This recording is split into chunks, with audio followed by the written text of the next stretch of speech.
As I told you yesterday,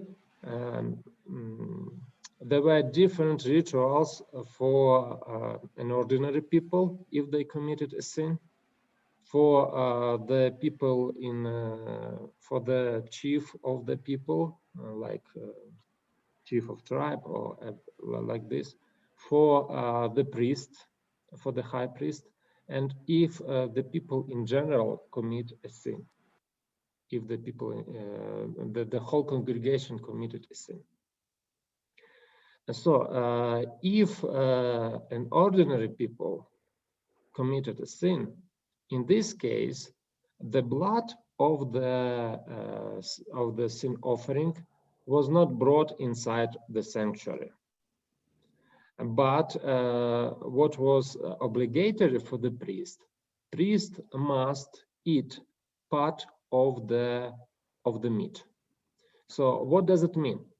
Scholars say that actually it means the how the term is transferring of a sin.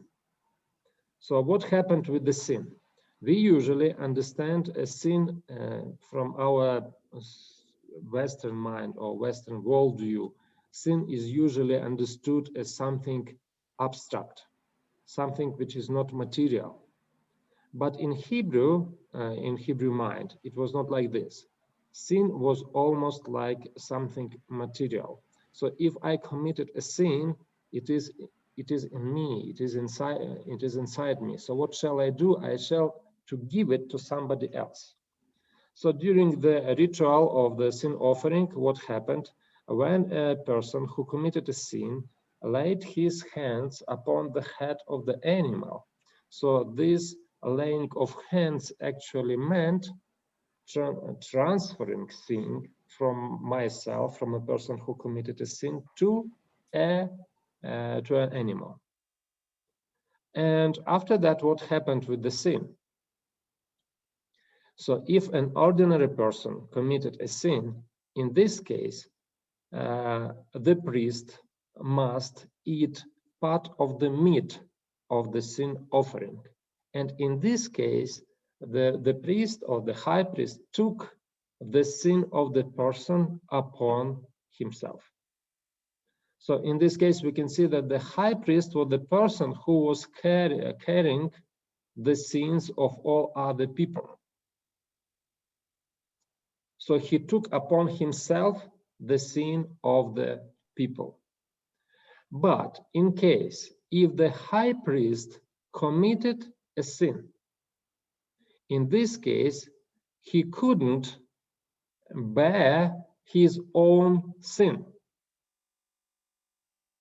And the ritual was different. So in this case, if the high priest committed a sin, somebody else should take sin upon himself, somebody who is higher than the high priest.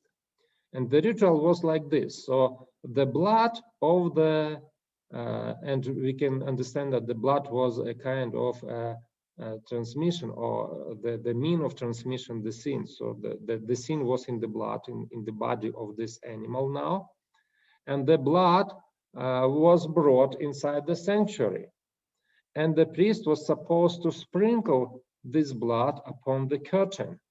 And this sprinkling of the blood upon the curtain actually, by the way, curtain is just to hide God who is present behind the curtain.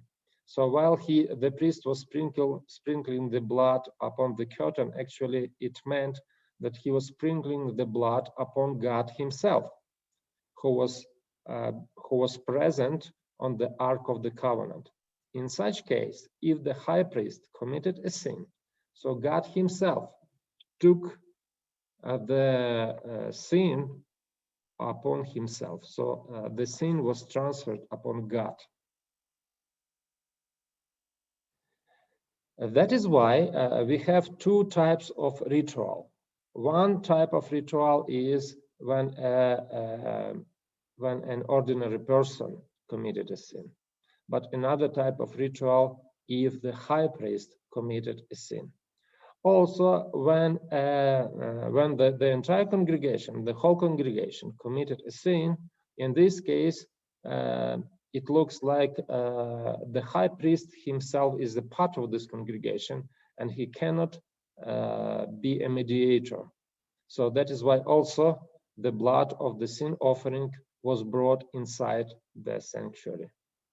So only in two cases, the sin of the high priest and the sin of the entire congregation. In these two cases, the blood was brought inside the sanctuary. But in chapter 8, what we can see, There's Aaron, a question there, please. Yes, please. If it is about an ordinary priest who is not the high priest, who committed a sin. Oh, let us read how the text says.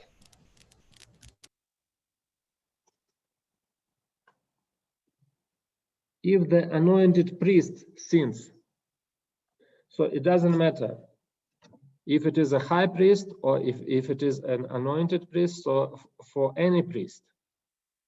Why it is impossible to redeem the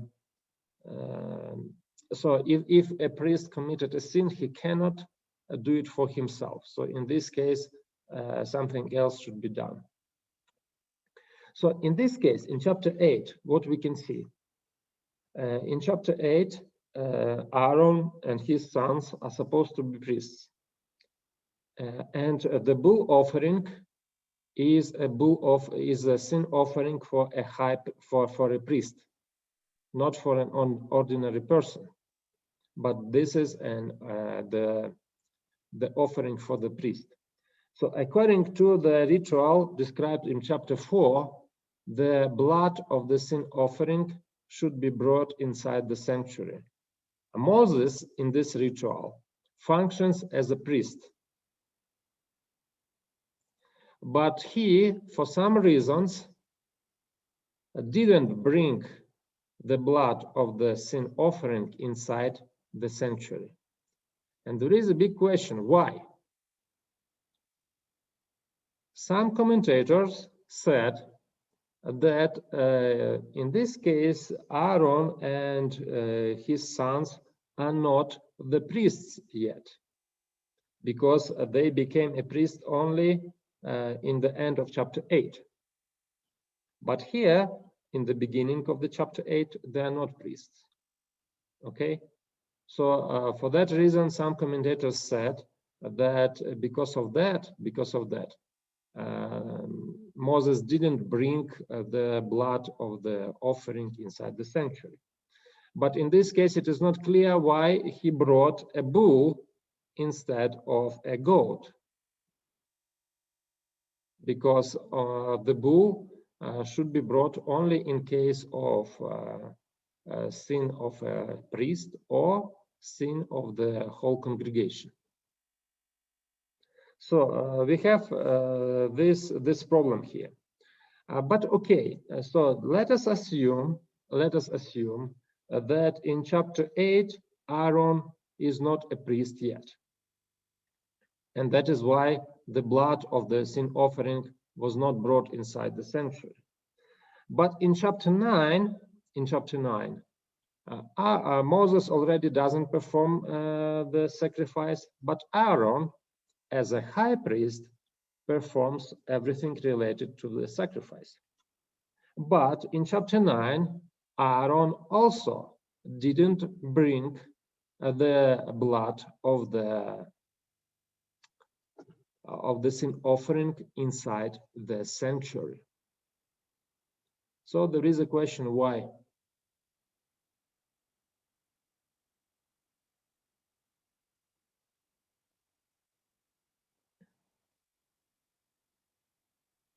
Any ideas? But what is also very enigmatic in this case is that everywhere in chapter 8 and in chapter 9, so we can find some statements that Moses and Aaron did everything according to the commandments of the Lord. But in fact, they do not follow the commandments of the Lord.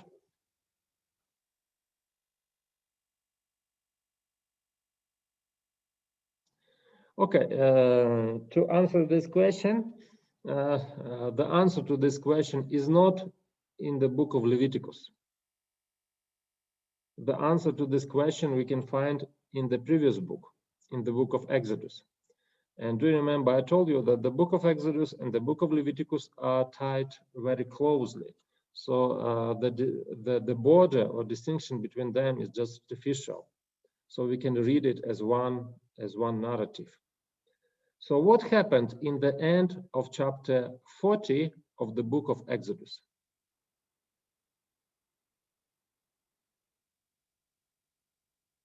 Do you remember?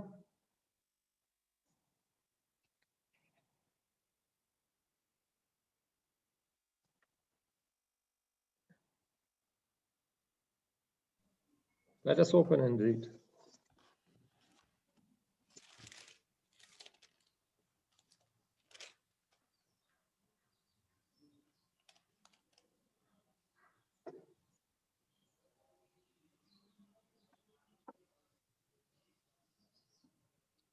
I will read from verse 34. The cloud covered the tent of meeting, and the glory of the Lord filled the tabernacle. And verse 35, Moses was unable to enter the tent of meeting because the cloud rested on it, and the glory of the Lord filled the tabernacle.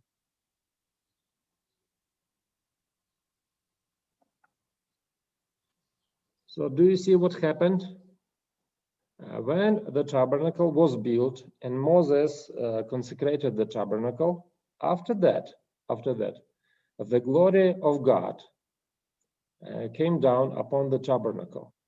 And when the glory of God came down upon the tabernacle, nobody was able to enter the tent of meeting or the tabernacle. And most probably this is the explanation. Why Moses and Aaron didn't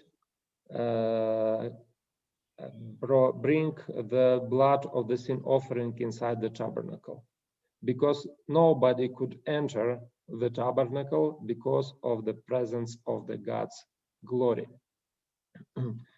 So now, do you see? The God's glory cannot exist together with sin. So sin and God's glory is just something that cannot be together. And people committed a sin when they made a golden calf. So that is why we can see that nobody can enter the tent of meeting. Now let me return to the presentation.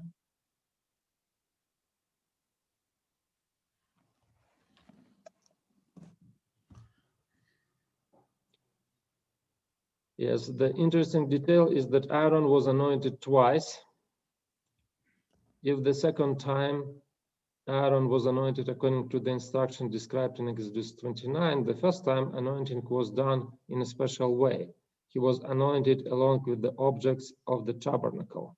So it looks like Aaron is presented as a part of the furniture of the tabernacle. And this is like an interesting detail. So Aaron, as a high priest, is supposed to be a part of the tabernacle. So he is supposed to be so closely associated with the tabernacle.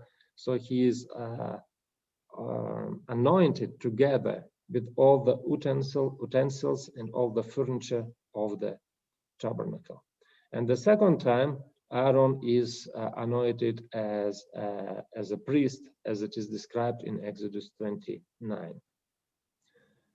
Before anointing, Moses placed on Aaron a turban with the gold medallion engraved with the inscription, Holy to the Lord. Thus, just as the tabernacle and the altar were holy, so Aaron must be holy.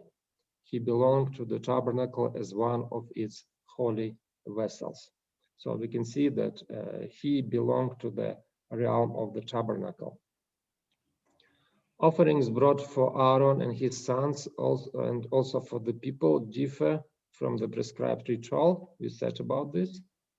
And we explained why there is a difference, because nobody was able to enter the tent of meeting. But what is interesting, in Leviticus 9, chapter 23, we can see that Moses and Aaron entered the tabernacle only after the first sacrifices were offered.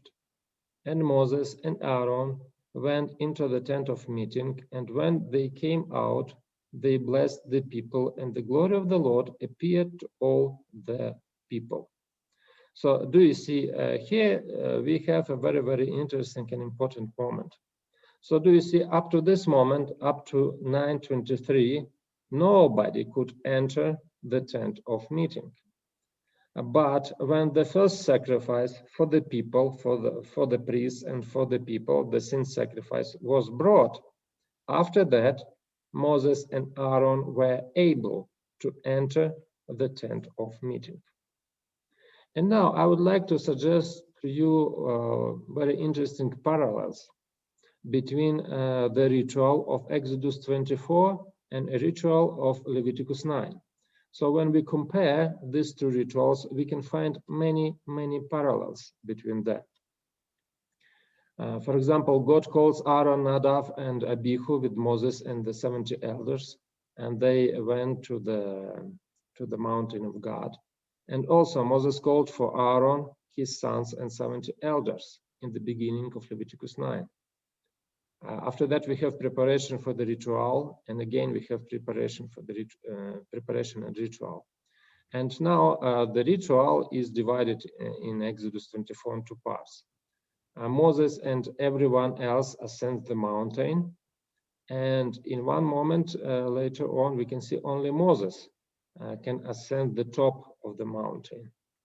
God's glory is shown to Moses and to those who came with him, and God's glory is shown to all people.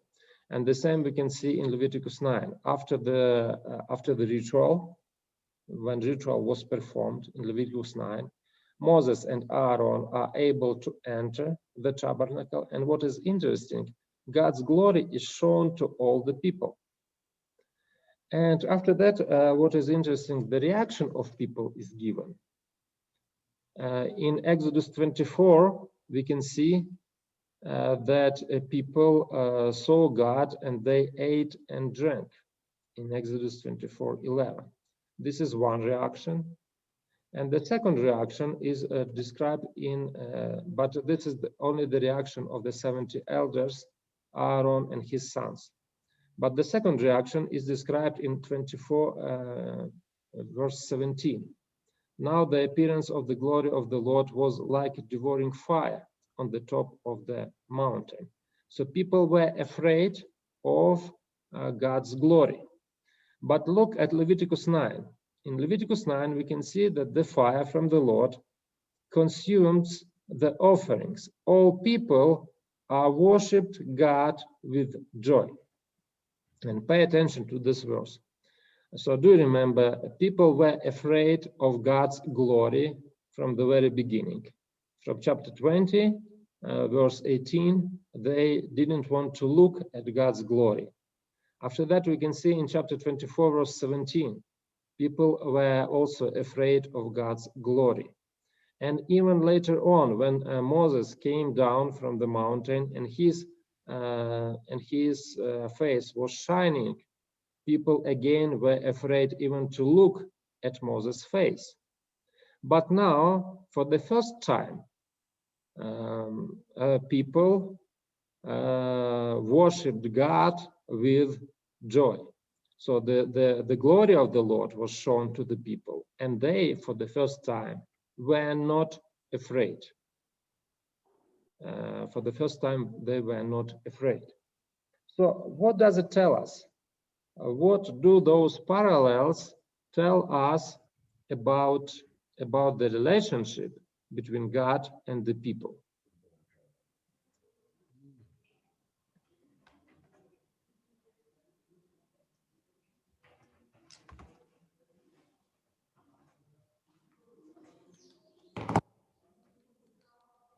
I would like to hear anything from you.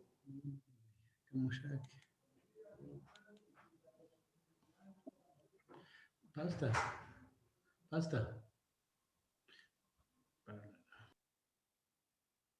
I think God accepts people who repent their sins. Okay. Uh, Okay. Basing on the fact that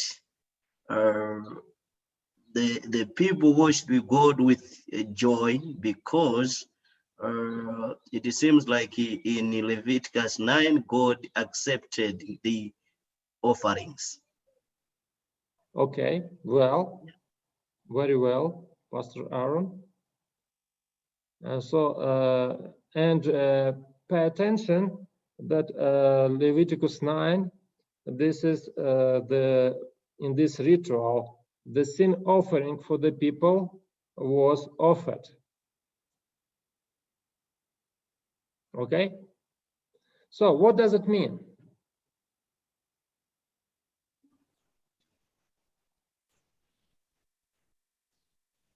So what can we say about the covenant? So do you remember we said that the covenant in Exodus 32 was broken. I think this time around, the covenant again is renewed. Yes, I agree with you, Pastor Aaron. So what we can say about Leviticus 9, Leviticus 9 is the ritual of the restoration of the covenant. So covenant was broken, and we said that in Exodus 34, covenant was not restored completely. It was only just a promise that God will restore the covenant with Israel. But we cannot say that in Exodus 34, covenant was restored. But in Leviticus 9, we can see that everything changed. And now, when the sin offering was offered for the entire congregation, and the glory of God came down on was shown to everybody, and everybody now is accepted by God. So God accepts his people as his people. And now, before sanctuary and tabernacle was not functioning yet, but now it started to function when Moses and Aaron were able to enter the tabernacle. So it means that the covenant now is restored. And one more interesting detail that we can notice. So do you see, for the first time, God called Israel my people in Leviticus 11. But before Leviticus 11, as I said, we cannot find this phrase, my people. But after that, so after the ritual of the covenant was done and the covenant was restored, God again uses the same lexicon. He says, you are my people. So for example, in the end of chapter 11, we can read verse 44. For I am the Lord your God, so you must consecrate yourselves and be holy, because I am holy. Do not defile yourself, for I am the Lord who brought you up from the land of Egypt to be your God. So you must be holy, because I am holy. So do you see, if before God said, Moses brought these people out of Egypt, but now he says, no, I am your God, and I brought you out of the land of Egypt. So what we can say that Leviticus 9 is the place where in the chapter where the covenant was renewed, restored. Do you have any questions about that?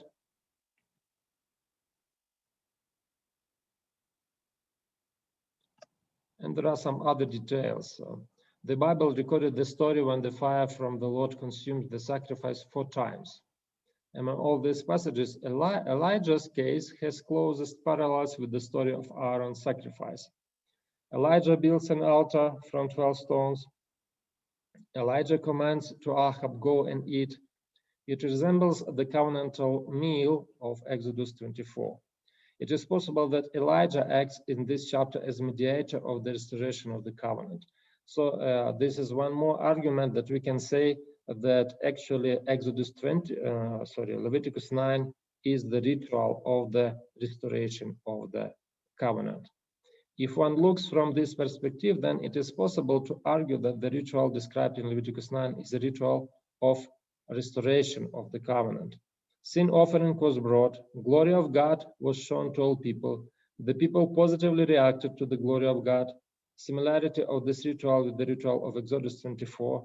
All these factors say that in Leviticus 9, we have restoration of the covenant. If it is so, then it can be assumed that the construction of the tabernacle and the code of laws, especially Leviticus 4 and 5, were necessary in order to restore God's presence among the people and renew the broken covenant.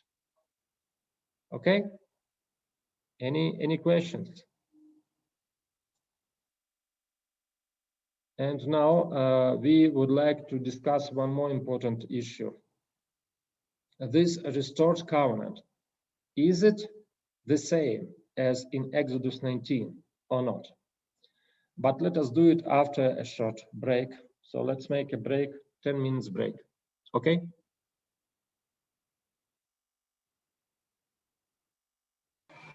Okay, Prof. Thank you so much.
So let us come back.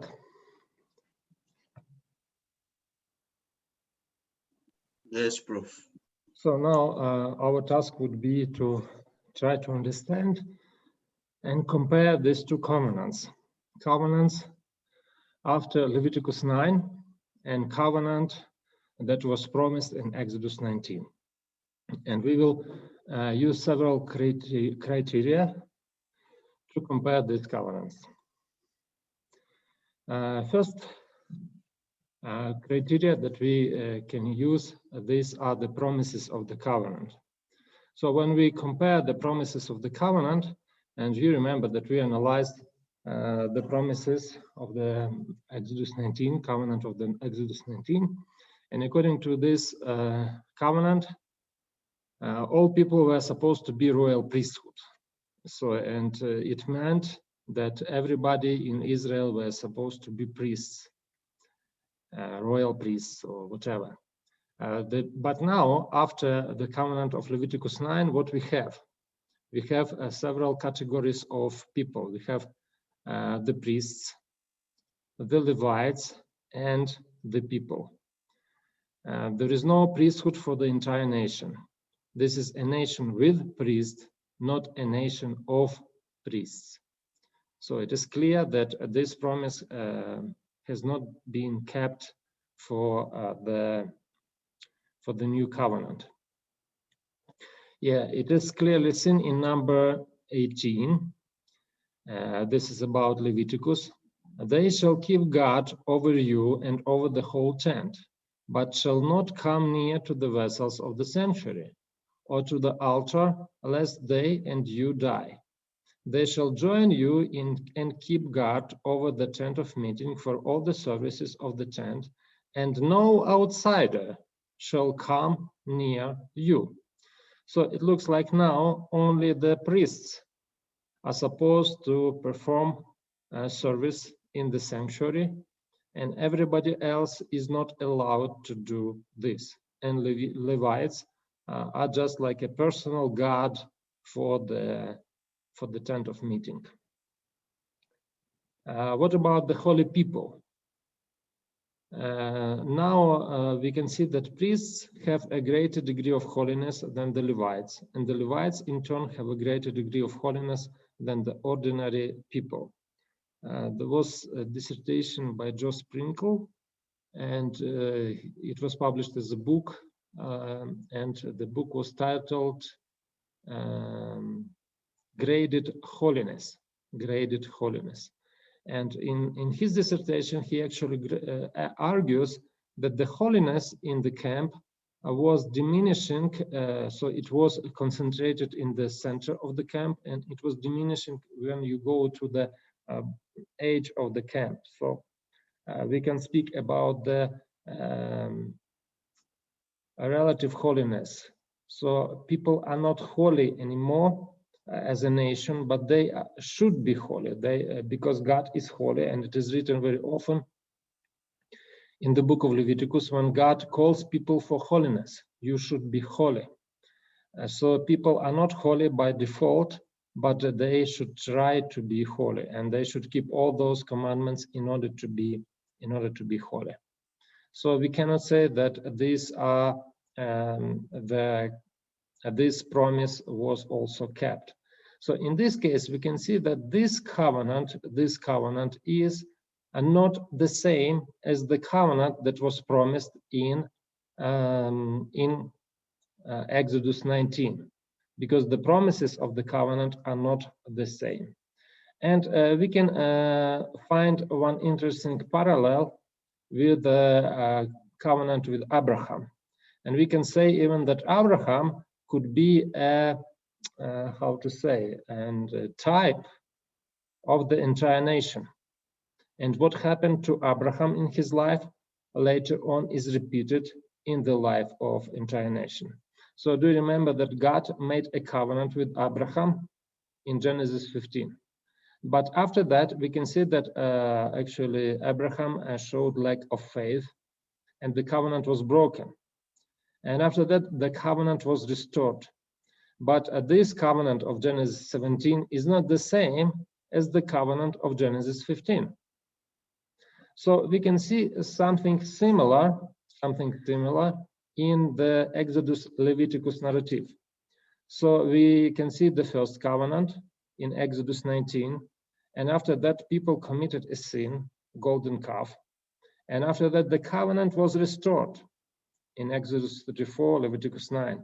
But this covenant that is restored in those chapters, it is not the same covenant and that was promised in Exodus 19. Are you with me? Yes, Prof. Yes, Prof. Yes, Okay, Yes, so Prof. is it clear? Do you have any yes, questions? it's clear. It is clear. Shall we move further? Yes, Prof. Now there is a question. So if we compare it with this pattern, Abraham pattern, we can see that after that there was another transgression or lack of faith, and only after that the covenant was restored.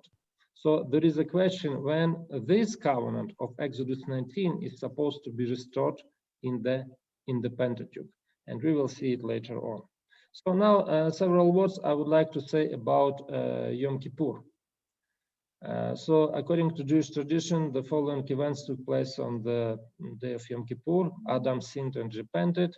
Abraham was circumcised. Abraham offered Isaac as a sacrifice. Moses made redemption for the sin of the golden calf. Moses received the second tablets of the covenant. But of course, it is just a tradition, and we cannot be sure of these events that they really took place on the Yom Kippur day. The whole system of sacrifice is built on a paradox. On the one hand, God and sin are incompatible. But on the other hand, the sins of man are transferred to the sanctuary, the place where God dwells. Thus, he shall make atonement for the holy place because of the uncleanness of the people of Israel and because of their transgressions, all their sins. And so he shall do for the tent of meeting, which dwells with them in the midst of their uncleannesses. So do you see now this idea of God who is dwelling amidst people's uncleannesses or amidst people's sins is like paradoxical idea. And what is also paradoxical that God took sin of the people upon himself. And there were two ways of contamination of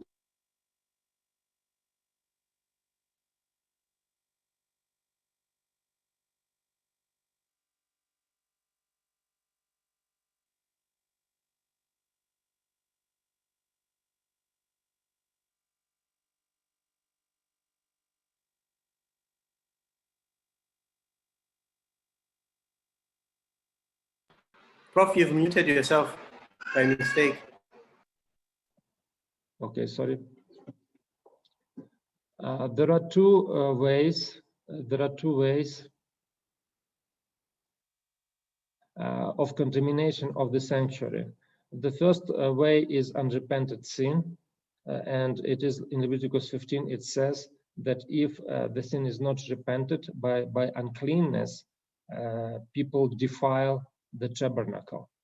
And another example, Leviticus 20, I myself will set my face against the man and will cut him off from among his people, because he has given one of his children to Molech, to make my sanctuary unclean and to profane my holy name.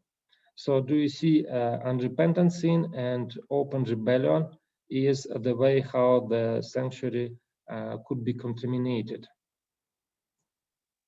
And next way of the contamination of the sanctuary, so the first way is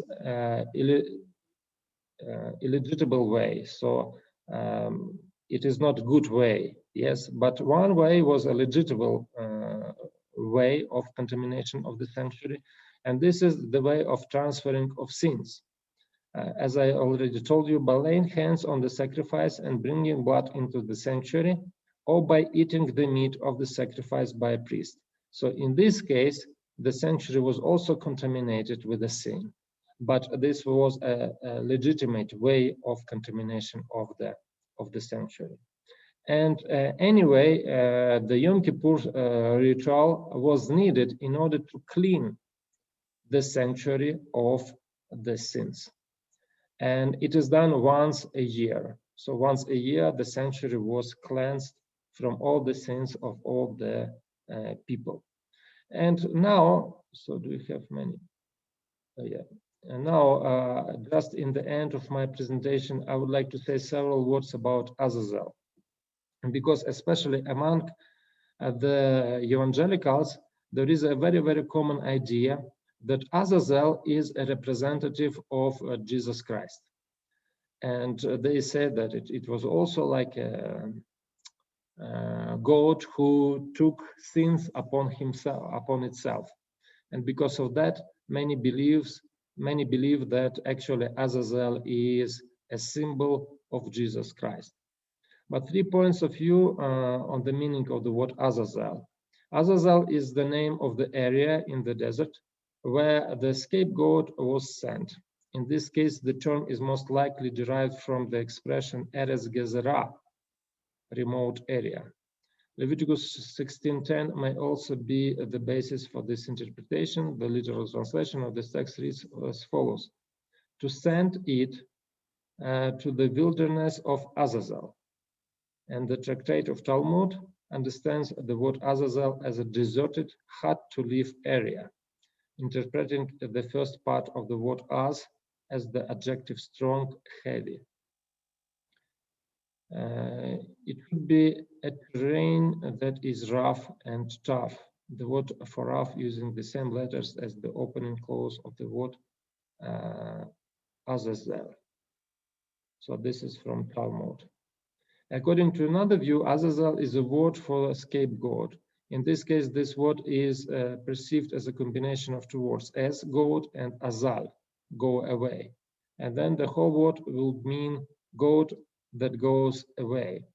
This interpretation occurs in both Septuagint and Vulgate. Also, a similar understanding can be found in Mishnah, where the phrase Sha'ir HaMishtalea, goat that is sent away, is found in Tractate of Mishnah. That is why the second goat has become known as biblical translation as scapegoat. At the first time, this term appeared in the translation of Tyndale. According to the third point of view, in subsequent times, the name of Azazel was given to a demon, the Lord of the Desert. Although the etymology of the word is not clear, it is possible that there is a link between Azazel and the word She'irim, which describes demons in the form of goats worshipped by the Israelites in the desert. In this case, the word Azazel can be understood as originating from Ezel, powerful goat, that could be pronounced as Azazel, and then as Azazel. Okay, so now, but one of the most important arguments why we cannot consider Azazel as a symbol of Christ is that Azazel was not killed, so his blood was not put out, and because of that, we cannot find parallels between him and Jesus Christ. So we can see that there were two goats. One goat is for God, and this goat represented Jesus Christ, and another goat is for Azazel, and this one is a symbol of Satan, who will actually, in the end of this world, all the sins of the world will be put upon him as the one who originated the sin. Okay, do you have any questions?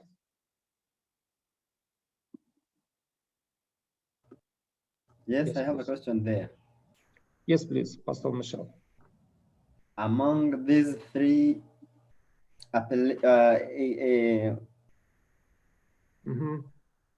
Views. Yeah, it is three views. Which one is the most correct than others? I cannot tell you. So there are three views, and maybe all of them could be possible. I don't know. Yeah. Yes, Pastor Poswa. Yes, bro. No, I just wanted to, my comment was on what you are saying about a lot of the evangelical scholars saying that Azazel is a representation of Christ. That also another reason why it cannot be is that on the Day of Atonement, Azazel only comes into the picture as after the work of cleansing the sanctuary has been done. Yes, After the correct. sanctuary has been declared clean, the people have been declared clean, and then the sins are actually transferred to him. And like you said, he does not die, his blood is not spilled, and we know that it is the blood that makes the atonement. It is without the shedding of blood, there's no remission of sin. So we have no, I mean, what can it be likened to Christ not dying and then being banished into a place that is not inhabited? So I think for that reason that he comes into the picture after the work of cleansing the sanctuary and the people has already been done. Mhm. Thank you very much. Yeah, by the way, one more thing that I forgot to tell you. In ritual that is described in Leviticus 9, we have one more anomaly. So when Aaron brings a sacrifice for the people, so do you remember what animal he takes for a sacrifice for the people? According to Leviticus 4, if the whole congregation committed a sin, in this case, the bull is supposed to be brought as a sacrifice. But for some reasons, Aaron didn't take a bull. Is it a ram? He took a goat. He took a goat. Oh,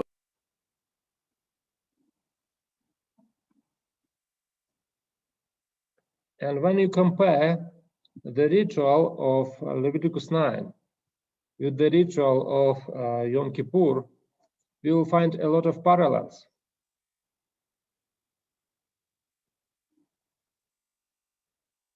So in the beginning of the ritual of Yom Kippur, the bull was brought for the priest. And after that, priest performed a service for the people, and he took 2 goats. But in Leviticus 9, we can see that the first part was done. The bull was brought as an offering for the priest. But after that, as an offering for the people, the goat was taken as an offering for the people, not the bull. So in this case, I'm inclined to say that a ritual of Leviticus 9 is an abridged variant of Yom Kippur.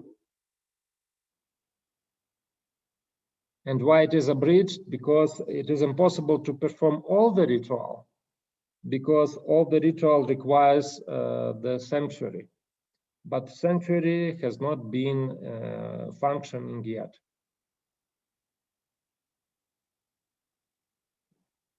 Okay, so now let me start a new presentation for you, and this is on the Book of Numbers.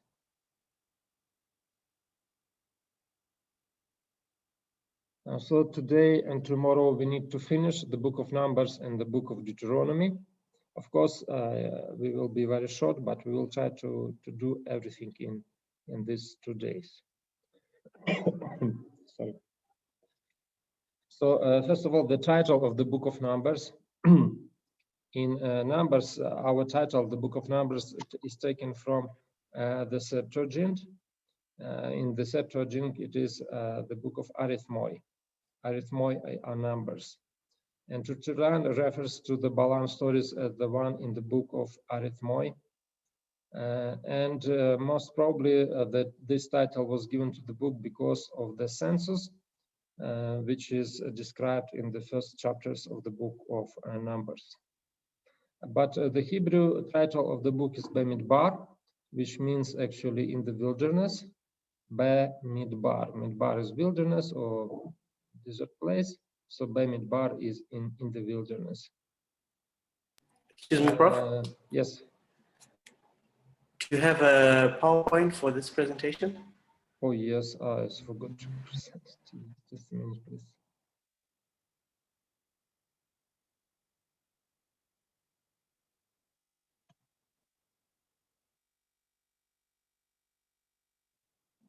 And we can see that all the events that described in the book of Numbers actually took place in the wilderness. So this is the map, but of course this map is not not correct. But I mean, it is not.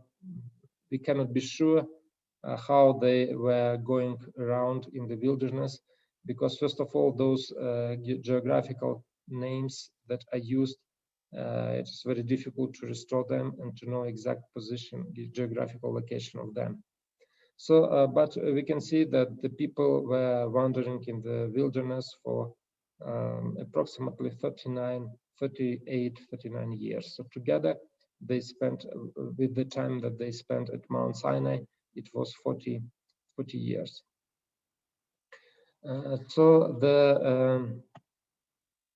let us discuss the chronology of the book of Numbers. And we can see that some dates are given to us. So in the beginning of the book, it is the first day of the second month of the second year.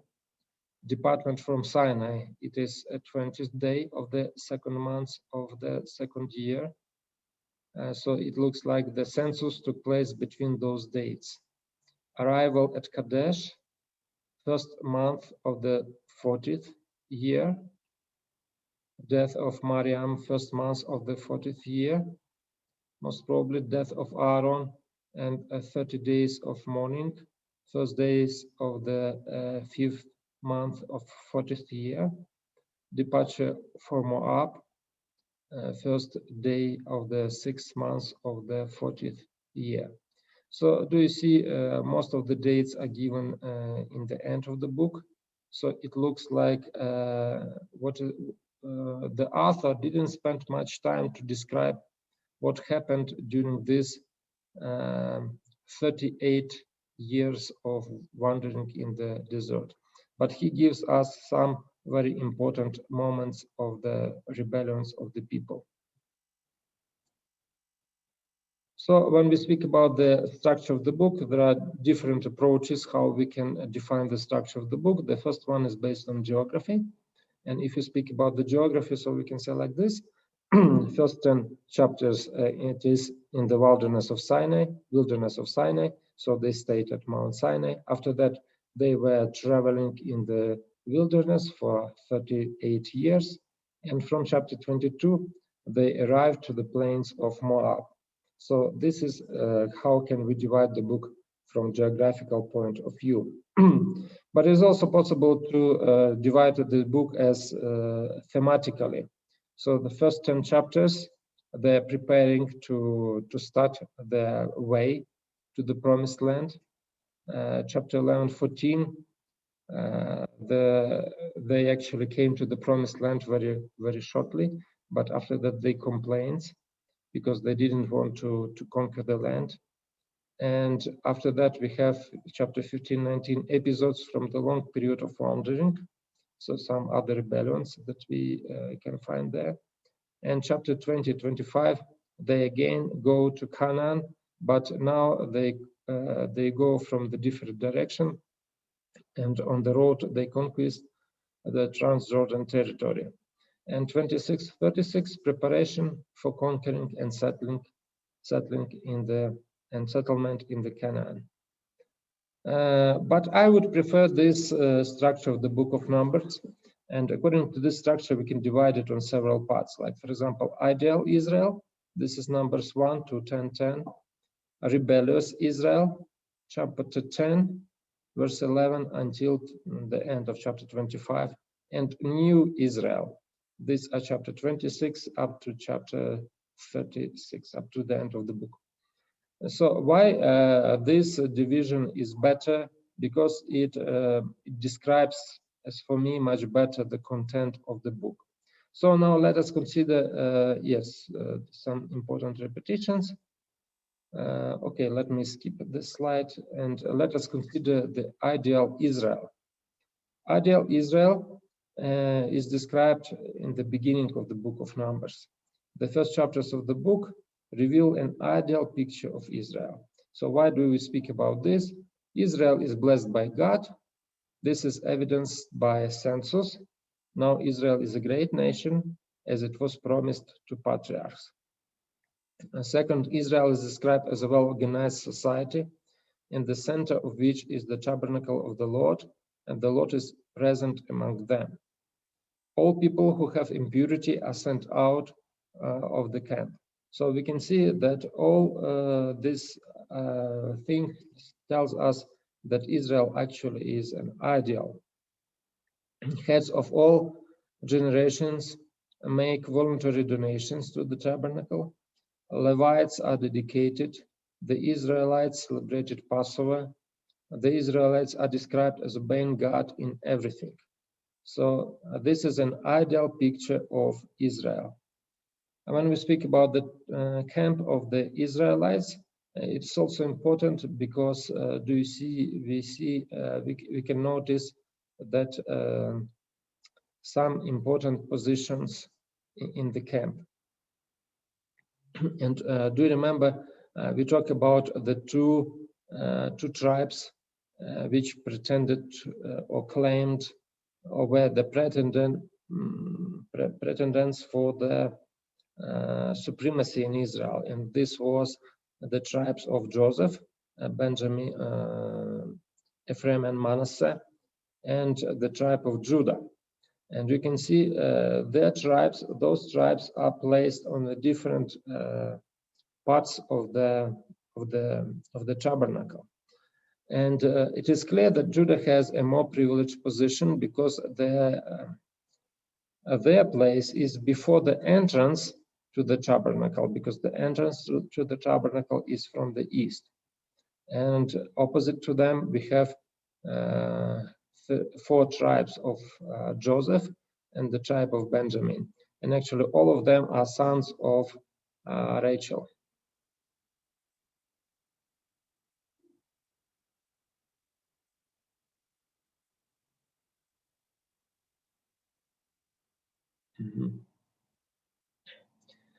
And it's interesting that the position of the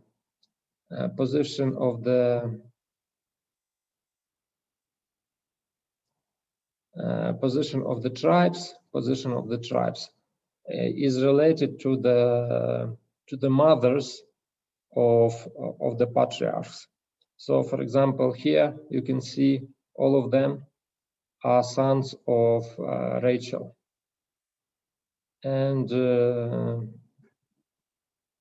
here, this part are sons of Leah, and of her maidservant. And this part are sons of the maidservant of Rachel. So the position of the tribes corresponds to these two different families. So I don't know how to explain it better. And the total number of the people is 603,550. So this is the number of all the Israelites, male Israelites, according to census. And when we read the census, and these are the first chapters of the book of Numbers, we can see that some tribes have special position, or they emphasized. And this is, as you know already, should be the tribe of Judah and the tribe of Joseph. Sons of Joseph are highlighted by being placed in the center of chiasm. This emphasis that they have the birthright. So we have 5 tribes, and we have again 5 tribes, and in the middle we have 2 sons of Joseph, Ephraim and Manasseh, and they are emphasized when they are put in the middle of this chiasm. And the tribe of Judah is also emphasized because this is the largest tribe, And this tribe has a privileged position east to the entrance of the tabernacle. So they are stationed just before the entrance or in front of the entrance of the tabernacle. And the tribe of Levi is also emphasized because the tribe of Levi replaced the firstborn. And it's very interesting idea that usually the firstborn is Joseph. He got the firstborn, the right of the firstborn. But now we can see that the tribe of Levi is replaced the firstborn in the society, and they are like the firstborns. So they got this idea of spiritual leadership in Israel. And now it's important to speak about the status of Levites. So do remember, I told you that actually the book of Numbers is the book of the Levites, because the Levites play a very, very important role, especially in the first chapters of this book. And the tribe of Levi is not counted with the rest of the tribes. And by the way, I want to ask you a question. And the question is very, very simple. Who was able to enter the promised land from the first generation of the Israelites? Seems Prof. Caleb and Joshua. Caleb and Joshua. Again, please. Caleb and Joshua. Yes, Caleb and Joshua. Anybody else? Those who were younger than 20. Pardon? Those who were younger than 20. Of course, those who were under 20 years old were able to enter.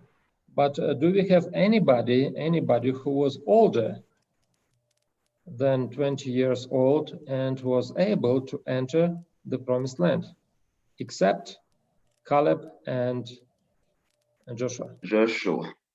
Except these two people. Who is that one? The Bible. No other one. You are mistaken. Except Moses, who No, Moses was not able to enter, but somebody was able. Ah, okay. So you didn't know about that? no one. No, somebody. Okay. So let us open the book of Joshua, and let us read the end of the book of Joshua.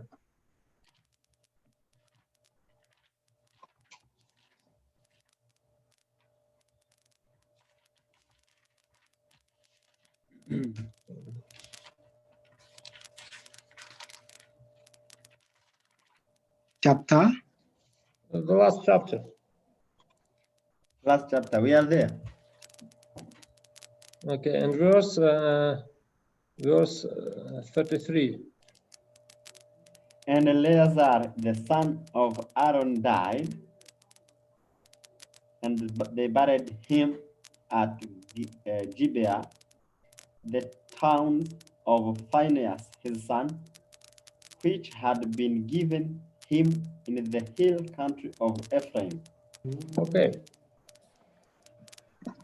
So what is Eleazar doing in the book of Joshua? Because definitely he was older than 20 years old already. He was a high priest. In the book of Exodus.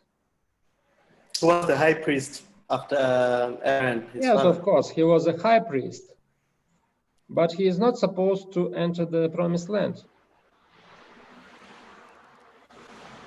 Okay, so do you see what we need to do? We just need to read carefully the book of Numbers. And in chapter 14 in the book of Numbers,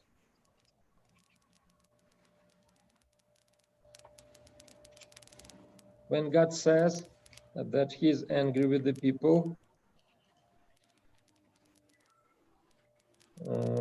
let us read.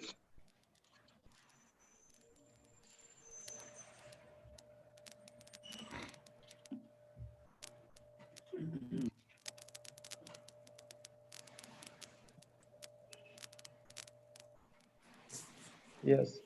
Let us read chapter 14 and from verse 28. Tell them, as surely as I live, this is the Lord's declaration. I will do to you exactly as I heard you say. Your corpses will fail in the wilderness. All of you who were registered in the census, the entire number of you 20 years old or more, because you have complained about me. So according to this verse, who is supposed to die in the wilderness and not enter the promised land? Only those people who participated in the census. Yes. Okay, those people who participated in the census. But what is interesting, when we read the first chapters of the book of Numbers, we can see that the tribe of Levi didn't participate in a general census. Okay. So they were not counted with all other Israelites. And they were counted separately. Yes.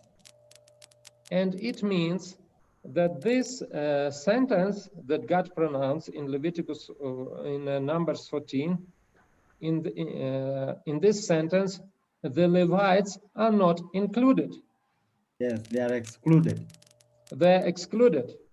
Yes. They're excluded from census, and they are excluded from this sentence that they cannot enter the promised land.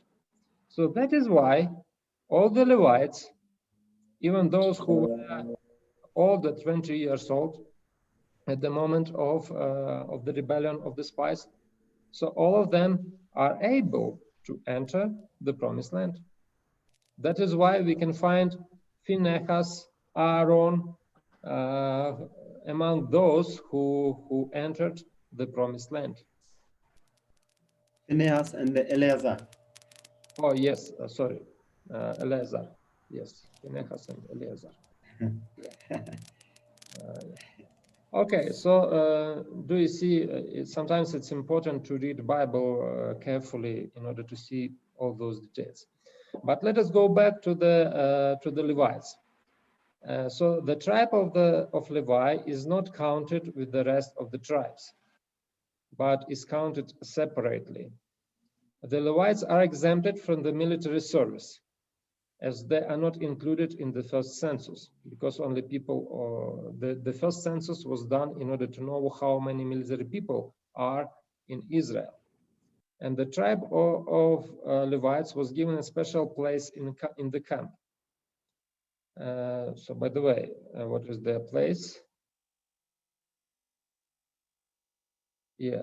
So do you see the priests are placed here, are located here at the entrance to the tabernacle, and around the tabernacle we can see the tribe of Levites. So different clans of the tribe were settled around the tabernacle. So when we speak about this tribe of Levites, that they were exempted from the military service, it is not exactly true. And because they were not exempted from the military service, of course, they were not supposed to go to war with other Israelites.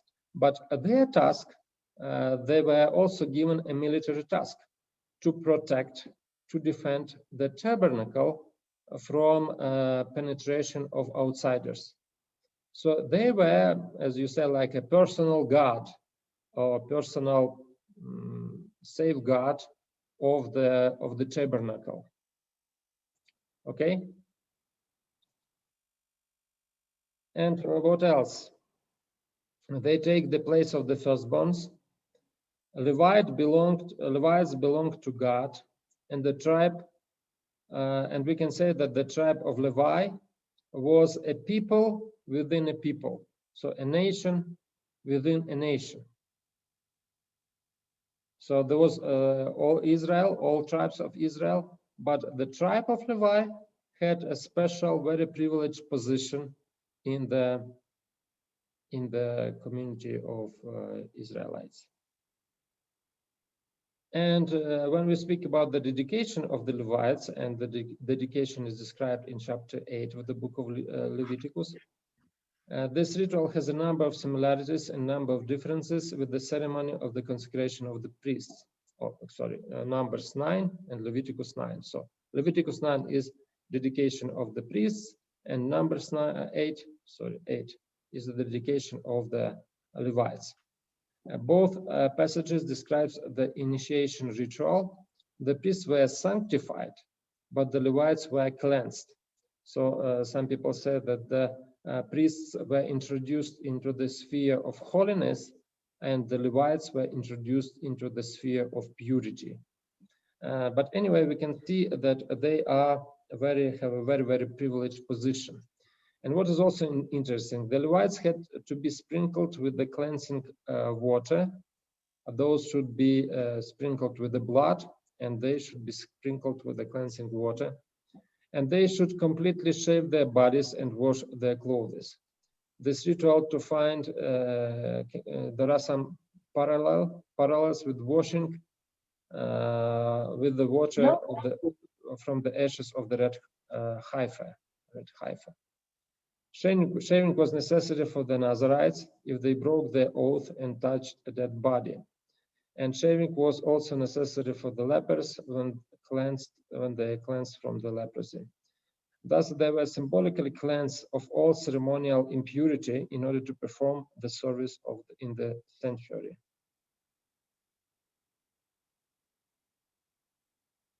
And also, what is very interesting about the ritual of the dedication of the Levites, that they were presented as a tenufa, which literally means wave offering.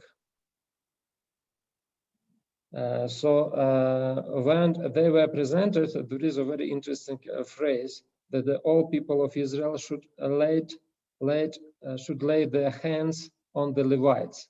And actually, laying of hands was done only on the sacrifice. But here, Levites are presented as a sacrifice. The initiation of the Levites is described as parallel with the sacrifice for them. The phrase "and make consecration over them to the Lord" is not correctly translated. To make consecration is to fill the hands to the Lord. And the word consecration is tenufa, and tenufa literally means the wave offerings. So do you see, it was a parallel with the wave offering. For example, when the first fruits were gathered, so there was this, how it's called, waving. It was presented as a sacrifice to the Lord, and it was waved by the priest when the harvest was gathered, was collected. So it was a wave offering, and it looks like the Levites are presented as the wave offerings, as the first fruits of the community. And in this case, it's very interesting to find parallels with Romans 12:1-2. Do you remember what Paul says? Paul says that we should present our body as a living sacrifice, By the way, recently I came across one article written by a very famous Japanese Old Testament scholar, Kyuchi, and he argued in this article. He draws some parallels between this Roman 12:1-2 with the scapegoat. And do you see, he is evangelical, most probably, and evangelicals believe that the scapegoat is a representative of Christ, or symbol of Christ. And because the scapegoat was not killed, he says in his article, he argues that the scapegoat actually is a living sacrifice. And when Paul wrote about living sacrifice, he refers back to the ritual of Yom Kippur and to the scapegoat. So living sacrifice is a scapegoat, according to Kiuchi. But I do not agree with him about that. And I think that the best Old Testament parallel is the Levites, the tribe of Levites. So when actually Paul speaks about the living sacrifice, that we should present our body as a living sacrifice, he actually tells us that we should live as the Levites. And it is with accordance with other New Testament teaching.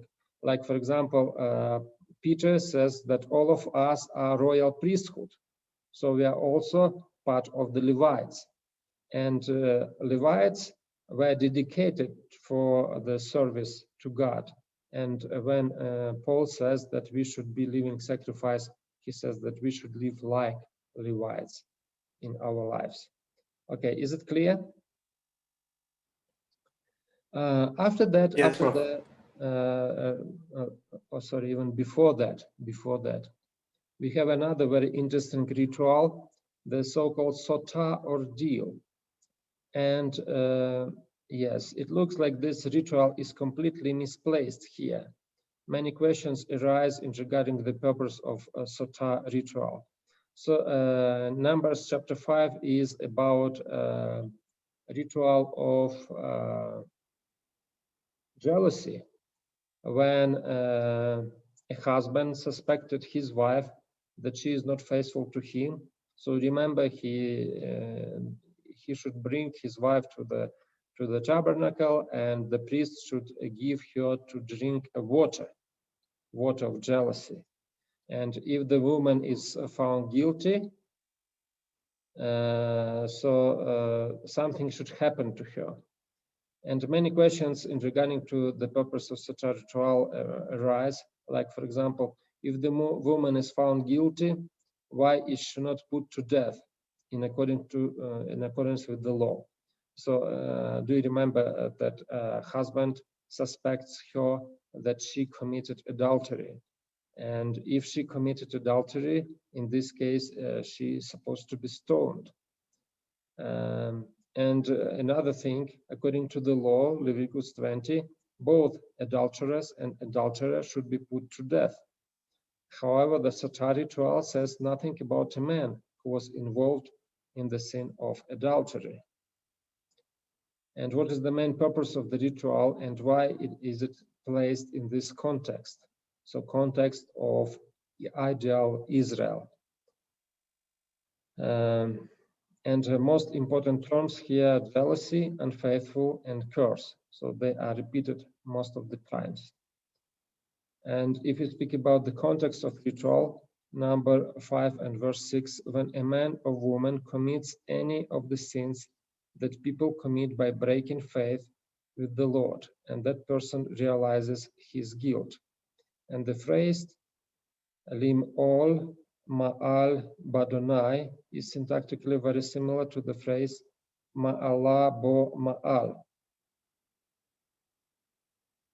It's 5:6 and 5:12. So the Sotah ritual reminds about the incident with the golden calf. God is very often described as jealous. The next story is about the vow of the Nazarenes, which is followed by the priestly blessing. So in this case, this ritual is like a reminder about that God is jealous. And God actually, ritual is very similar to what happened in Exodus 34, when Moses gave people to drink water which was mixed with ashes when he burnt the golden calf. So this ritual is very similar to what happened to Exodus 32. And now I would like to pay your special attention to the Nazarite vow. Many scholars have noticed that the laws of life for the Nazarites were very much like the laws of the priests. The holiness of the Nazarites even surpassed the holiness of the priests and was similar to the holiness of the high priest. So what it mean? What does it mean? As high priest, the Nazarites should refrain from touching the dead body, even if the closest relative died. So even if the closest relative died, the Nazarites shouldn't touch the body of the deceased, like the high priest. As the high priest, the head of the Nazarite was the focus of his holiness. On the turban of the high priest, there was a plate with the inscription, "The Most Holy," and the Nazarites, their head was also like a focus of their holiness. And like all the priests, the Nazarites should abstain from alcohol while keeping the oath. So it looks like Nazarites, by keeping the Nazarites' vow, every Israelite could practice the same lifestyle as the priests, not only the priests, but as the high priests. And here we have very interesting conclusion from this part. So do you see, if you remember the covenant of Exodus 19, according to this covenant, God promised everybody, all people in Israel, to be the priests. But afterwards, we can see that the covenant was modified, and because of the people's rebellion, and not everybody could be a priest in the new society, in the community of Israel. Even moreover, we can say that if somebody wants to be a priest, so he is supposed to be punished. I mean, if somebody usurps the prerogatives of the priest, he should be punished.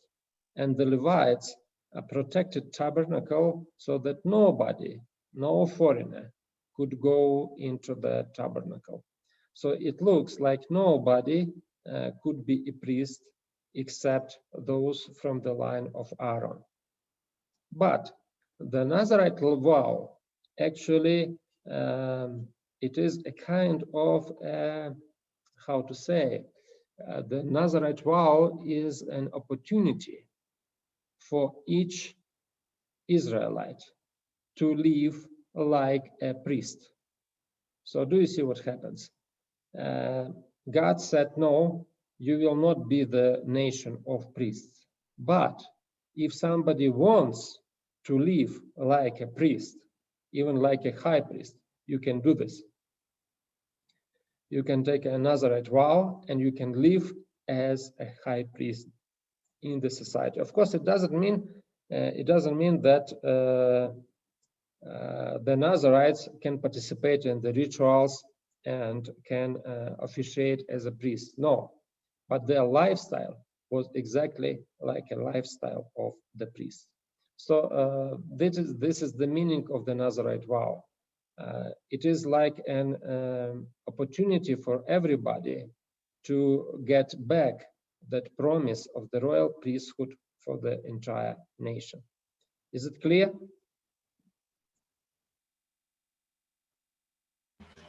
Very clear. Okay. Now, let's go to the next part of the book of Numbers, and this part is about rebellious Israel. So the rebellion in the book of Numbers is described as progressive. It involved more and more people and penetrate into the heart of the community. And it is described as consisting of 3 consecutive cycles: a rebellion of the people and the leaders, a rebellion of the priests and Levites, a rebellion of Moses, and the rebellion of the entire nation. Okay, so somebody said that actually the book of Numbers is a very, very sad book, because this is the book of rebellion. And all the travel, or all during the trip, or not trip, during this journey in the wilderness, actually we can see this is the description of people's rebellion. And what is very sad, this rebellion starts at the very edge of the camp, and after that it goes to the center of the camp. and it penetrates to the very, very center of the camp when the priests and when the Moses rebelled against God. So usually the description of the rebellions follows the same pattern. The Israelites rebel against God. The Israelites want to return to Egypt. The anger of the Lord is kindled, and some people die. Moses intercedes, and because of the rebellion, the journey of the people is delayed. So, of course, after Moses intercedes, everything is stopped. The plague is stopped. The anger of the Lord is no more kindled. But what happened because of the rebellion, the journey of the people is delayed. So it looks like every rebellion is delaying entering the promised land. And it's very clearly seen, for example, do you remember when Miriam invited Moses? So the camp stopped for 7 days and they were waiting for her to come back. When the spies rebelled and the entire nation rebelled, so their journey was prolonged for 38 years more. So that is why every rebellion delays entering the promised land. Okay, and the first rebellion is described in Numbers chapter 11. So do you see, while they were standing at the Mount Sinai, they were ideal Israel. But as soon as they marched on, they became a rebellious Israel. And the first rebellion started, as I told you, at the outlying parts of the camp. The people complained in the hearing of the Lord about their misfortunes.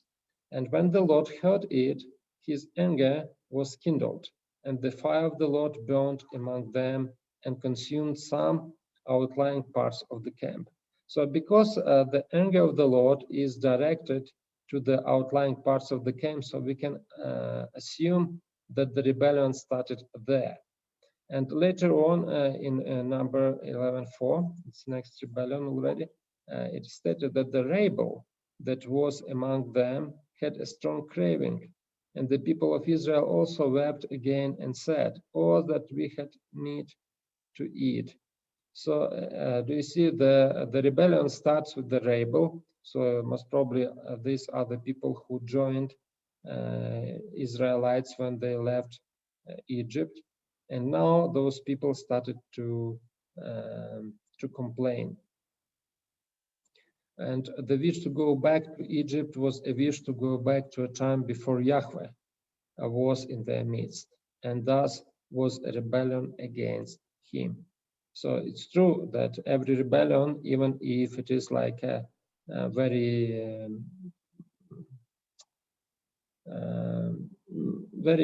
not very serious rebellion, but because this is a rebellion against Yahweh, so we can see that this is very serious. And this is the first rebellion, and as I said, it was just a rebellion of the rebel, of those who just joined Israel. But of course, we don't go through everything, but the next very important one is the rebellion of the leaders. And this is the rebellion which is described in Numbers 13 and 14. The people who were sent to investigate the land are called Nasi, princes. So it looks like they were, they occupied a leading position among the Israelites. Milgram has pointed out that in Deuteronomy, two sins are specifically mentioned: the sin of the golden calf and the sin of despising the promised land. The author seems to intentionally portray the rebellion of number 14 as a repetition of the golden calf incident. And it is true that, do you see, when we studied the book of Genesis, we spoke about the first sin, original sin, and we said that the original sin it looks like it is repeated again and again. So the same elements of this sin we can see, for example, when Son of God married the daughters of man, or when Sarah took her maidservant and gave her to Abraham. And many times we can see that this is some elements of this first rebellion is repeated. So that is why we can say that the first sin, the original sin, could be called a paradigmatic sin. So sin that is repeated again and again and again. And we can say that the sin of the golden calf is the same. So all the rebellions, or many of the rebellions in the book of Numbers, are somehow linked to the golden calf incident. For example, when the leaders of the people in chapter 13 of the book of Numbers rebelled, the author uses the word kol, all, and he uses it 4 times to underscore the degree of the rebellion. All the congregation lifted up their voices and cried. And the sin of the golden calf, we can see the same feature. So all the congregation participated in the sin. All the sons of Israel grumbled against Moses and Aaron, and the same we can see in the sin of the golden calf. And the whole congregation said to them, all the congregation took stones, wanted to stone them. And we can compare it with the previous one. And God's speech addressed to Moses resembles very much his speech in Exodus 32. In both cases, God promised to make Moses' descendants into a new nation after the rebellious generation would be destroyed. And Moses' intercession is very similar to his mediation after the golden calf incident. He uses the same argument about Yahweh's reputation among the nations if he destroys all the people, and Moses adds an appeal to God's loving kindness and forgiveness that may be understood as an allusion to Exodus 34. All the people from 20 years old and upward are doomed to die in the wilderness. In confirmation of this promise, the Lord 3 times reiterates an oath. It is significant that for the verification of this oath, the formulation "lifted up my hand" is used. The same formulation was used when God promised to give the land to the patriarchs. The reversal of the promise means the execution of the rebellious generation from the blessings, because of the blessing, from the exclusion of the rebellious generation from the blessings of the covenant. So this is the first rebellion, which is described in chapter 13 and 14. Of course, we can speak a little bit more about that, but if you have any questions, because I know that you know the content of the story very well, I just would like to emphasize several issues in this rebellion. Do you have any questions?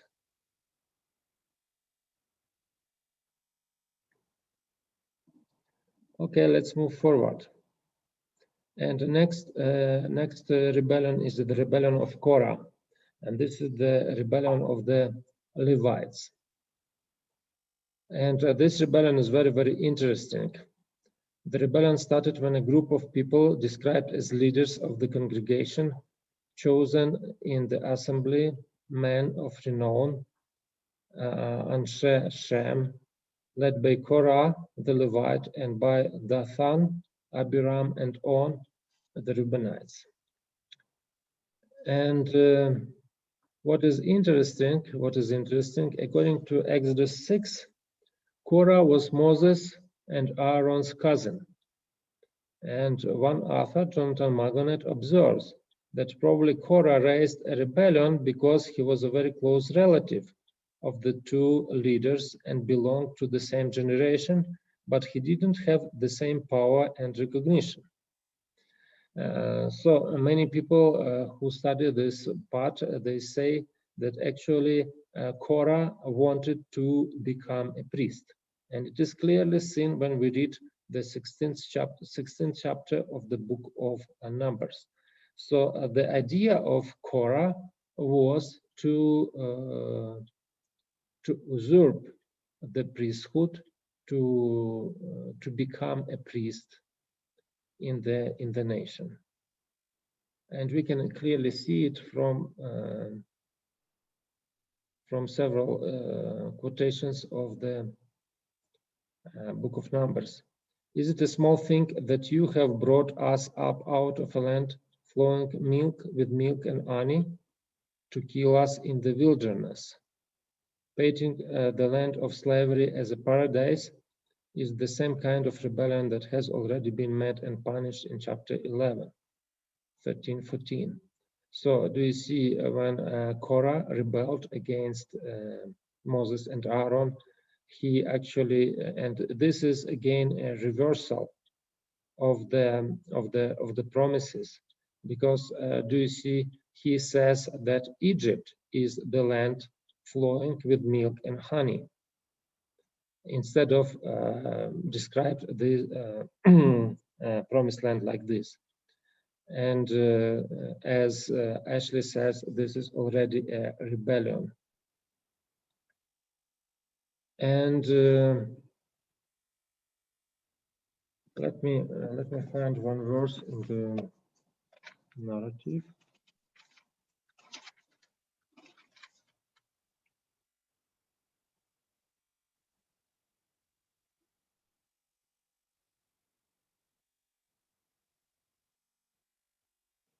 So let us read chapter 16 and the beginning of the chapter. Now Korah, son of Izhar, son of Kohath, son of Levi, with Dathan and Abiram, sons of Eliah, and On, son of Peleth, son of Reuben, took 250 prominent Israelite men who were leaders of the community and representatives in the assembly, and they rebelled against Moses. They came together against Moses and Aaron and told them, "You have gone too far. Everyone in the entire community is holy, and the Lord is among them. Why then do you exalt yourself above the Lord's assembly?" And when Moses heard this, he fell face down. Then he said to Korah and all his followers, "Tomorrow morning the Lord will reveal who belongs to him, who is set apart, and the one he will let come near him. He will let the one he chooses come near him. Korah and all your followers are to do this. Take fire pans, and tomorrow place fire in them and put incense on them before the Lord.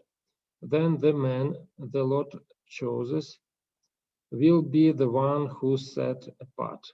It is you, Levites, who have gone too far." So do you see, the rebels say that Moses and Aaron have gone too far, and Moses says the same to them. So they have gone too far. And evidently, the claim of Korah and his followers was that everybody is holy, and it means that everybody could be a priest or could occupy the priestly position in the society.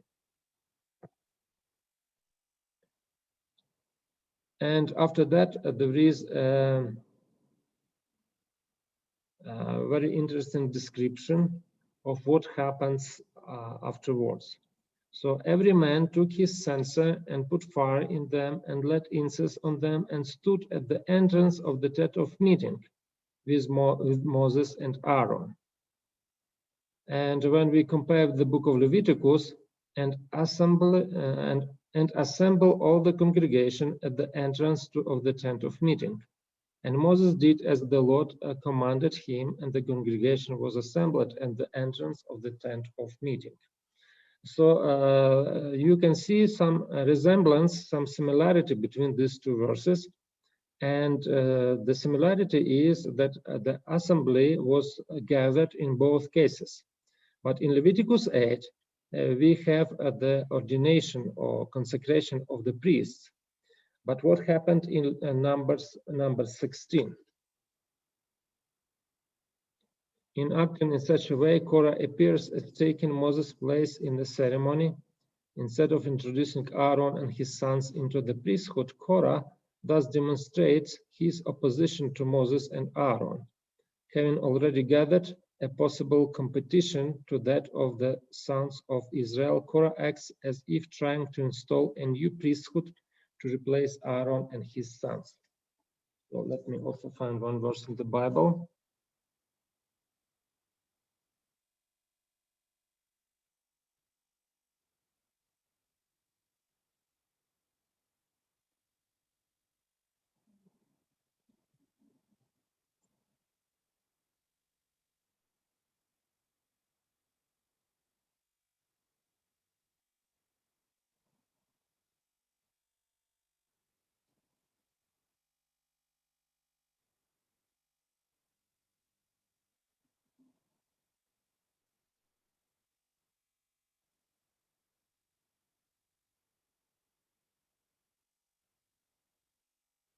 Yeah, let us read verse 18 and verse 19.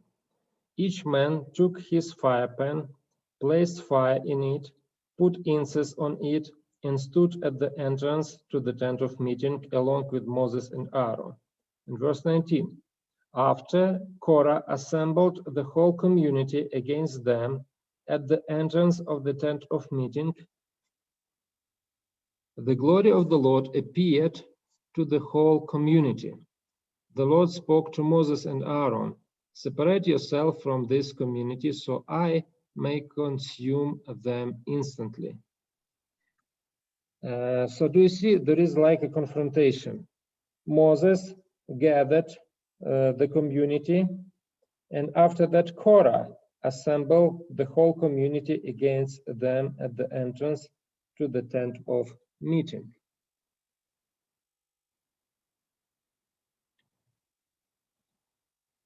And later on, it's very interesting what kind of tent of meeting at what tent of meeting they gathered the people. In verse 24, we can read, the Lord replied to Moses, tell the community, get away from the dwellings of Korah, Dathan, and Abiram.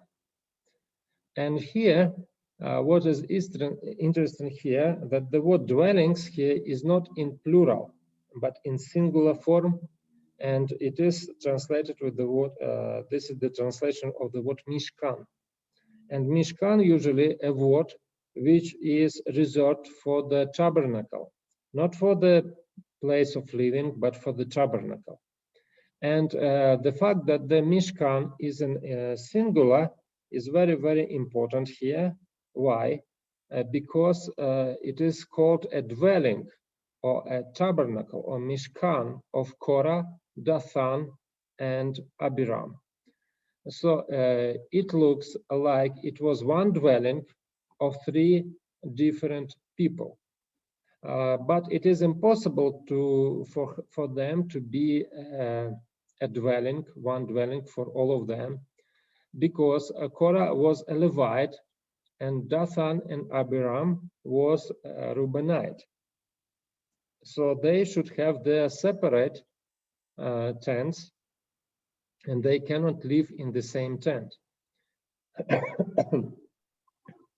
All those facts tells us that actually Korah, Dathan, and Abiram installed an alternative tabernacle or alternative Mishkan, and they gathered all the people before this alternative Mishkan.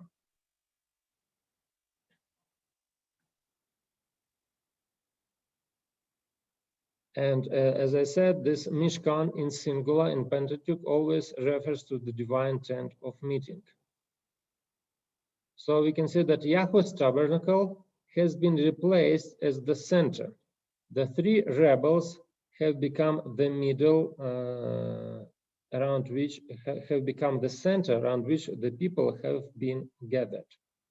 For this reason, God threatened to destroy the whole community.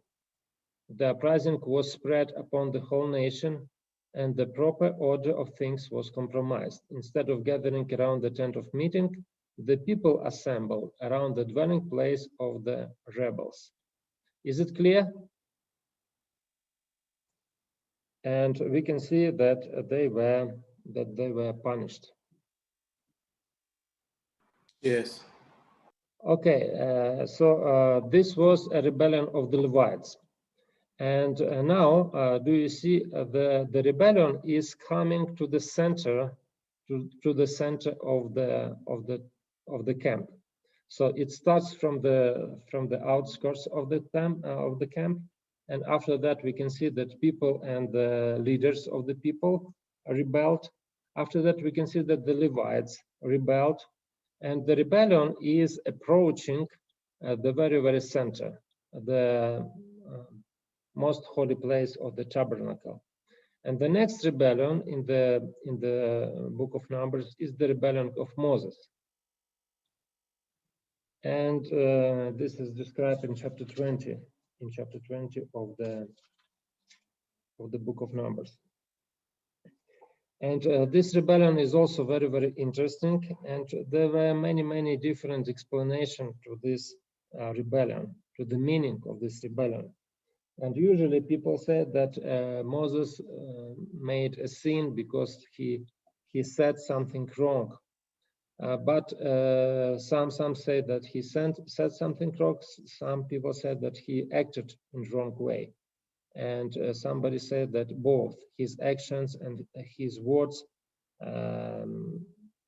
show that he committed a sin. But what kind of sin did he commit? For example, Ramban argued that instead of saying, "Shall we bring water for you out of this rock?" Moses should say, "Shall he, God, bring water for you out of this rock?" So Ramban most probably refers to this sin as the sin of his words. So he said something wrong. So the Ramban believes that the sin of Moses was that he attributed the glory of a miracle to himself and Aaron and not to the Most High.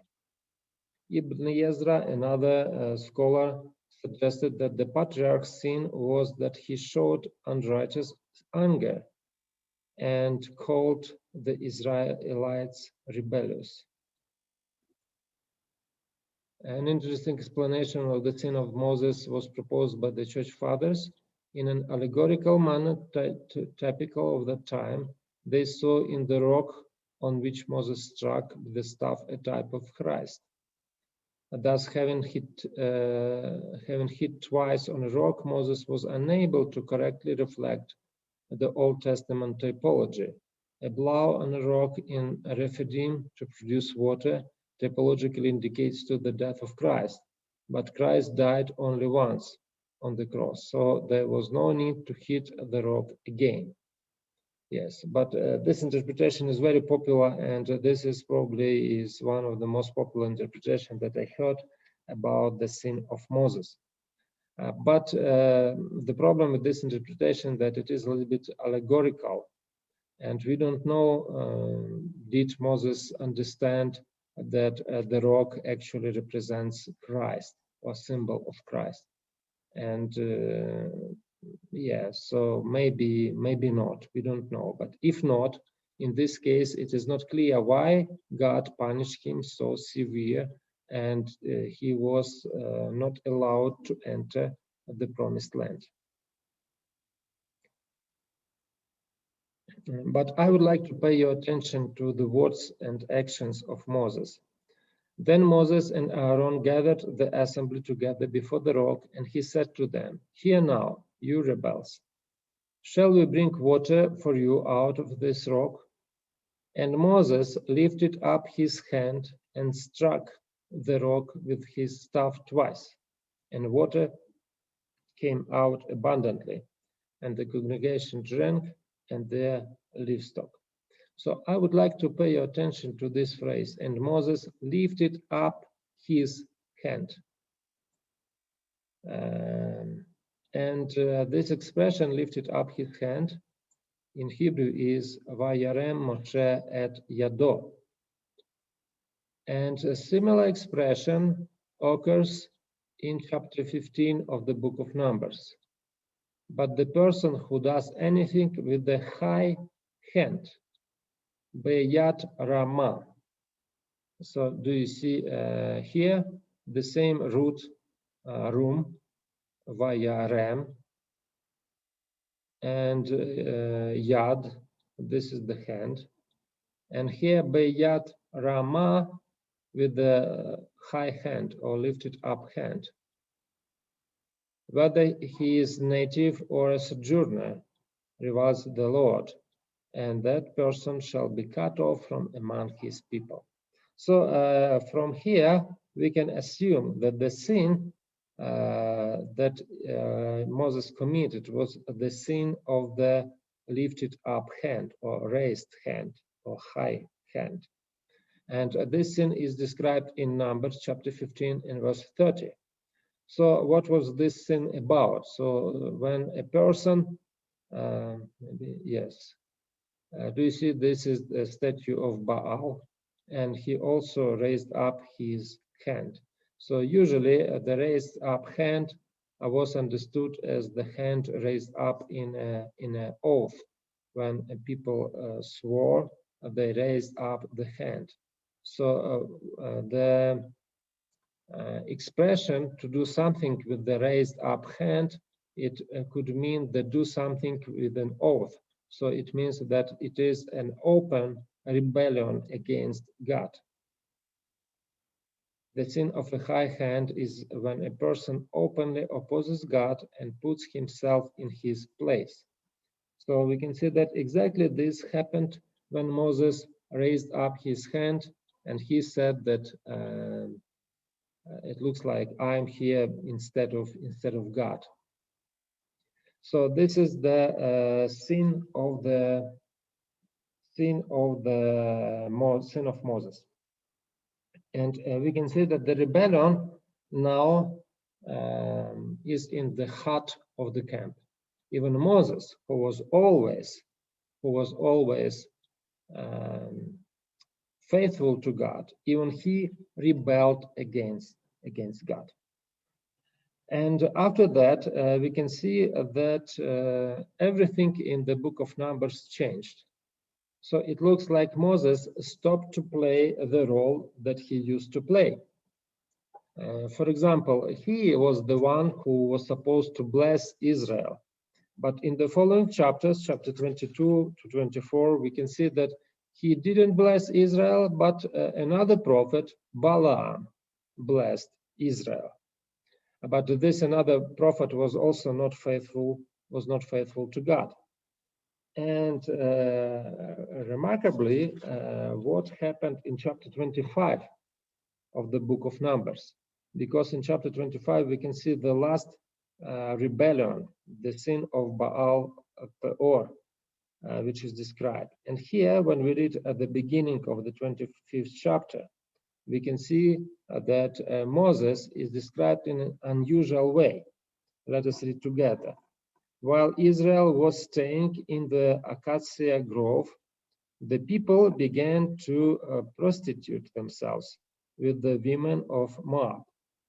The women invited them to the sacrifices for their gods, and the people ate and bowed in worship to their gods. So Israel aligned itself with Baal of Peor, and the Lord's anger burned against Israel. The Lord said to Moses, "Take all the leaders of the people and execute them in broad daylight before the Lord, so that his burning anger may turn away from Israel." And what Moses did. So Moses told Israel's judges, "Kill each of the men who aligned themselves with Baal of Peor. And here the description is very, very interesting, because do you see, people started to commit sins. God's anger kindled against them. And usually when we read the previous stories, Moses always interceded for the people. But here it looks like Moses is sitting and did nothing to stop God's anger. Even God himself pushed him to go. He says, go, why are you sitting? So do something. And he told him exactly what he is supposed to do. He needs to execute all the leaders of the nation. Why all the leaders? Because most probably this rebellion was about the leaders. So leaders were involved in the rebellion. And later on we can see in the same chapter that this man from the Cosby, no, Cosby is a woman, and the one is Zimri, from the tribe of Simeon. He was a leader of the tribe. So it looks like the leaders were involved in this rebellion. But Moses didn't follow God's commandment in this case, but he gave his own command. He said, he told to Israel's judges, kill each of the men who align or who stick himself to the Baal of Peor. So he gave a command which is completely different from the command given by God. And there is a question why. Most probably Moses in this situation just lost all his power and authority. And he was not able to execute all the leaders of the nation.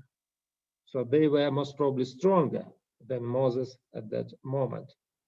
And actually, afterwards, we can see that everybody was sitting and crying at the entrance of the tent of meeting. So people could do nothing to stop this rebellion, And Moses is portrayed not as a hero, but as the one who also cannot do nothing to stop this rebellion and to stop the anger of God.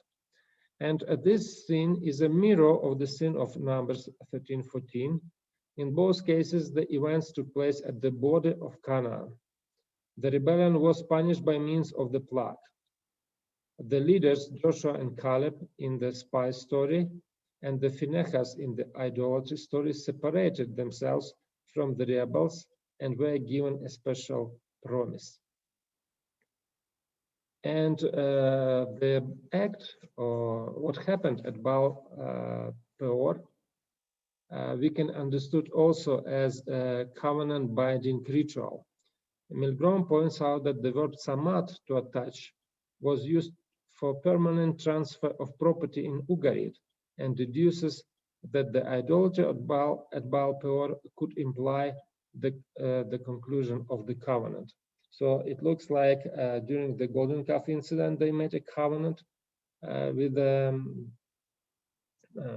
golden calf, and now they made a covenant with Baal Peor. And also why we can see it as a serious violation of the covenant is that there are very, very striking parallels between prohibition of idol worship in Exodus 34 and description in Numbers 25. So we can see that many, many words are repeated and the idea is the same. In Exodus 34, God says that people should not interact with other nations because other nations can lead them into sin. And exactly this happens in chapter 25.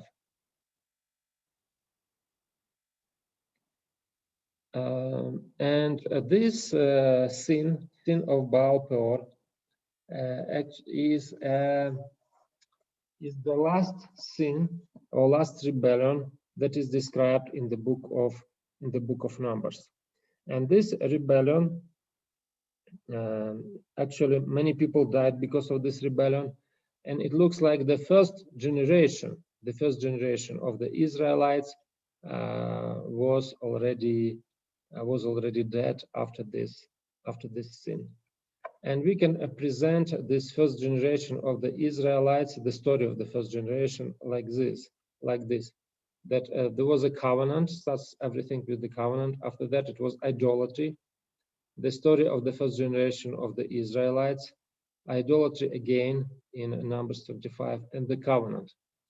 This covenant was broken, and this is a new covenant, but this covenant not with everybody, but it is just only with Phinehas, because he committed a very, very good act.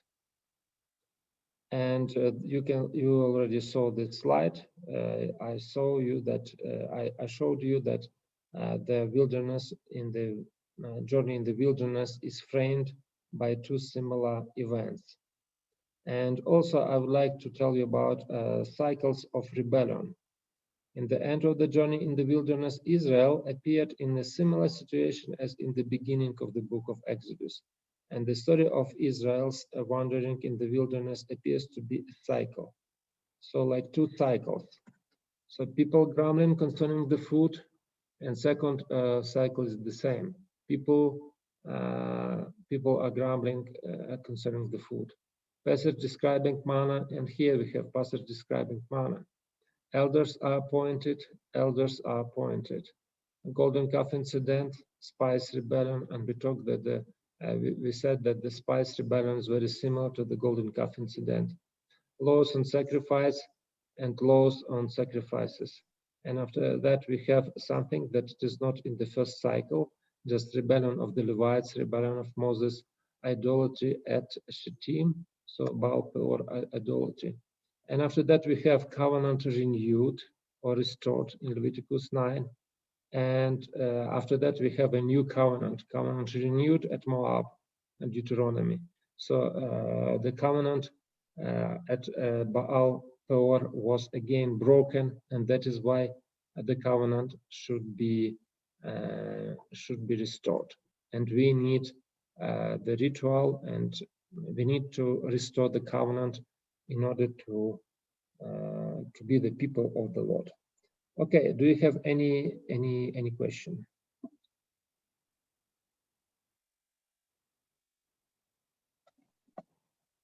Yes, Pastor Posel. I just wanted to bring to your attention, Prof. I don't know if you had looked at it, from what you were talking about, the rebellion of Moses and the nature of the sin. And you mentioned the three things of unrighteous indignation, I don't know if you said something about taking the glory of God upon himself, and the issue of the misrepresentation of the symbol of Christ in the rock. It's interesting that when you read Patriarchs and Prophets from page 417 to 418, she brings all three of them across. Mm-hmm. I'll just give a few examples. She said the water gushed from forth in abundance to satisfy the host, but a great wrong had been done. Moses had spoken from irritated feelings. His words were an expression of human passion rather than of holy indignation, because God had been dishonored. And then in page 418, she says, by this rash act, Moses took away the force of the lesson that God purposed to teach. The rock, being a symbol of Christ, had been once smitten, as Christ was to be once offered. Mm-hmm. The second time it was needful only. And then in the third one, it says, more than this, Moses and Aaron had assumed power that belongs only to God. Mm-hmm. So when they say, shall we bring up? So I just wanted to show how it's interesting how she weaves all three of them together. Okay, thank you. Any other questions? Okay, if no questions, so let us stop for today, and tomorrow we finish the book of Numbers.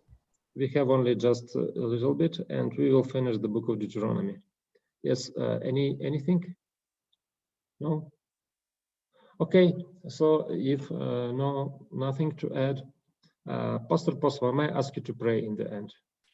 Before we pray, Prof, the notes for Exodus and Leviticus, are they already on the Moodle? Maybe not for Leviticus, but for Exodus, yes.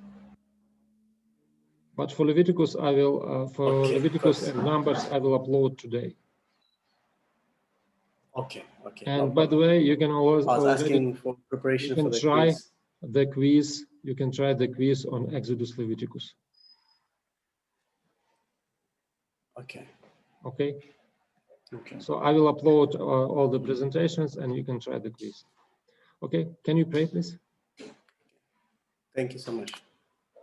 All right, Father in heaven, thank you so much for being with us, for the lessons that we are learning in our class from our teacher.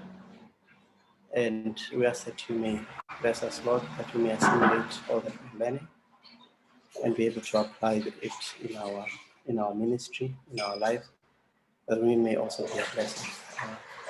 Also bless our professor as he continues to share and to study, give him wisdom, and may you increase his capacity to teach. Be with all of us, Lord. We remember our classmates who are struggling with different issues, looking able to register. And Lord, we also want to pray for all of us that you may protect us in the midst of this pandemic, and may you help us to be safe as we try to minister to our church members. We thank you. Be with us for the rest of this day. We pray in Jesus' name. Amen. Amen. Amen. Thank you very much. Amen. Okay. Amen.